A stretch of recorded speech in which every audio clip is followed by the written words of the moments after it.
दोस्तों, आप अगर रिटायरमेंट लेने की सोच रहे हैं, ये 3 चीज़ को आप अगर ध्यान देंगे, जो मैं अभी बताने वाला हूँ, तो आपका रिटायरमेंट लाइफ स्मूथ हो सकता है। आज के वीडियो में हम बात करेंगे ये 3 चीज़ें। 2022 में मैं रेजिग्नेशन लेटर सबमिट भी किया, बट फाइनली मैं रिटायरमेंट नहीं ले पाया और मैं रेजिग्नेशन लेटर को विड्रॉ करना पड़ा मुझे। इसका क्या कारण है? मैं जब इन द हाइंडसाइट जब मैं इसको देखता हूँ, एनालाइज करता हूँ, तो उसमें मुझे 3 कारण नज़र आता है। वही 3 कारण मैं आज आपके साथ शेयर करूँ। क्यों रिटायरमेंट लेने की सोचा, इसका विषय, इसका जो डिस्कशन है वो किसी और दिन। क्यों रिटायरमेंट लेना चाहिए था उस समय, या क्यों ये थॉट मेरे दिमाग में आया कि मुझे रिटायरमेंट ले लेना चाहिए, और मैंने रेजिग्नेशन फिर सबमिट किया। इसका डिस्कशन हम फिर कभी करेंगे। आज बात करेंगे मैं रिटायरमेंट, जब मैं रेजिग्नेशन सबमिट किया, फिर मैं उसको विड्रॉ क्यों मैं रेजिग्नेशन लेटर विड्रॉ किया। इसका 3 कारण मेरे को जो समझ में आया, वो 3 कारण मैं आपके साथ आज शेयर करूँगा। एक होता है फाइनेंशियल।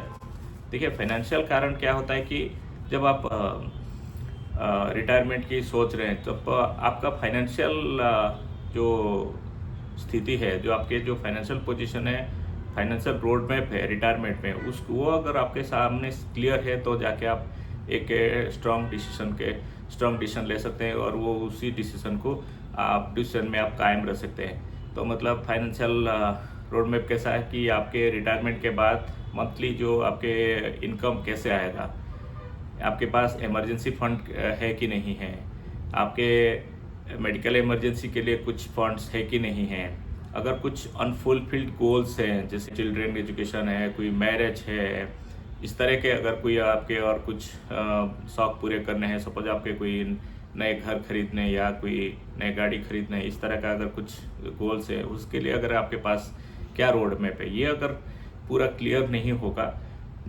तो ये आप डिसीजन में स्टिक नहीं कर पाएंगे। और वही मेरे साथ भी हुआ, बिकॉज ये सारे जो सवाल थे, ये सारे जो सवाल मेरे साथ क्लियर नहीं हो पाए थे। ये हो गया नंबर 1। नंबर 2, सेकंड जो दूसरा कारण है, वो आपका जो इमोशनल है। इमोशनल क्या है? इमोशनल है, आप जब जॉब कर रहे हैं तो आप एक पोजीशन में हैं, आपके एक डिजिग्नेशन है, सोशली आपके सोशल स्टेटस में आपका एक नाम है, एक पोजीशन है। जब आप रिटायरमेंट ले लेंगे तो ये you are going to lose that designation, that social status. तो उसको आप कैसे डील करते हैं, उसको आपको इसके लिए आप कितना तैयार है। फिर आपके जो फैमिली के साथ, फैमिली को भी आपको साथ में लेना पड़ेगा। फैमिली भी आपके जो भी आपके जो डिसीजन है, इसके साथ आपके फैमिली आपके साथ अलाइन होना चाहिए। उनको भी साथ में लेके ये सारी चीज़ें अगर आप डिस्कस करके फिर आप करेंगे, तो बहुत सारी चीज़ें जो इजी हो जाता है, जो मेरे साथ नहीं हुआ था। मैंने जब डिसीजन लिया था, वो मैंने अपने वाइफ तक भी इन्वॉल्व नहीं किया था। फिर क्या होता है कि आप रिटायरमेंट के बाद आप बहुत सारे फ्री टाइम मिलेगा। उस फ्री टाइम को आप कैसे यूटिलाइज करते हैं?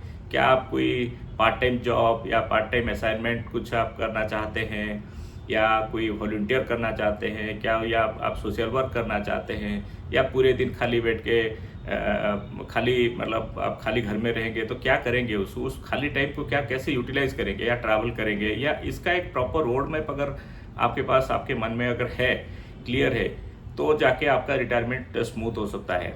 तो यही 3 कारण मुझे लगा कि जब मैं 2022 में जब मैं रिटायरमेंट की लेने की सोचा और मैं रेजिग्नेशन लेटर सबमिट किया, तो उसी समय ये सारे चीज़ मेरे सामने क्लियर नहीं थे। और सबसे बड़ा कारण जो था, वो फाइनेंशियल था। पोस्ट रिटायरमेंट मेरा फाइनेंशियल पोजीशन कैसे ठीक ठाक होगा, उसका क्लियर रोड मैप जो नहीं था। It affected other reasons, like मेरा सोशली एक्सेप्टेंस हो पाएगा नहीं हो पाएगा, वो इतना बड़ा कारण नहीं था जो फाइनेंशियल था, और थोड़ा इमोशनल था, जो क्योंकि मेरी वाइफ, उनको भी मैंने नहीं बताया था कि मैं रिटायरमेंट हमको लेना है। मैं मतलब both of us were not in the same page, और rather I did not take her views हैं। हम उनका जो व्यूज़ है उनको साथ में ले, बिकॉज उनका कंसर्न जायज़ था, बिकॉज जो financial position it I was not financially कह सकते हैं थोड़ा, हाँ थोड़ा बहुत पेंशन के लिए मैं एलिजिबल था, तभी था, पेंशन के लिए एलिजिबल हो गया था। बट फर्दर अगर कोई कुछ इमरजेंसी के लिए हो या कोई आगे कोई खर्चा हो तो यू कह नहीं सकते ना, उसके लिए फाइनेंशियली प्रॉब्ली हम इतना साउंड नहीं हुए थे। ये एक कारण था कि मेरी वाइफ जो है मेरे रिटायरमेंट को उन्होंने एक्सेप्ट नहीं किया, और मतलब उन्होंने ये ग्रहण नहीं कर पाया कि नहीं हम रिटायरमेंट ले लेंगे, तो वो दबाव था। और obviously friends, family, relatives you know requested, forced me to withdraw the resignation, so मैं रेजिग्नेशन विड्रॉ किया। तो इसका टेक अवे क्या है, इसका मेरे जो आज मैं जो अभी मेरा जो एक्सपीरियंस है, इससे आपका टेक अवे क्या है। जब आप रिटायरमेंट प्लान करते हैं तो अगर ये 3 चीज़ें के ऊपर थोड़ा सा अपने काम करेंगे और अपने फैमिली को साथ में लेंगे, फाइनेंशियल्स आप अगर मैनेज कर पाएंगे, फिर सोशल स्टेटस जो लॉस होगा उसको आप अगर एक्सेप्ट कर पाएंगे, और फिर पोस्ट रिटायरमेंट वो टाइम को आप कैसे यूज़ करेंगे, अगर वो ये सारी 3 चीज़ अगर आपके सॉर्टेड आउट है तो आप रिटायरमेंट की सोच सकते हैं। इस तरह कंटेंट के लिए इस चैनल को देखते रहिए, सपोर्ट करते रहिए, सब्सक्राइब कर दीजिए और लाइक बटन दबा दीजिए सो दैट इस, और बेल आइकन दबा दीजिए सो दैट नेक्स्ट टाइम इस तरह का वीडियो जब मैं पोस्ट करूंगा तो आपके पास नोटिफिकेशन जाता रहे। धन्यवाद।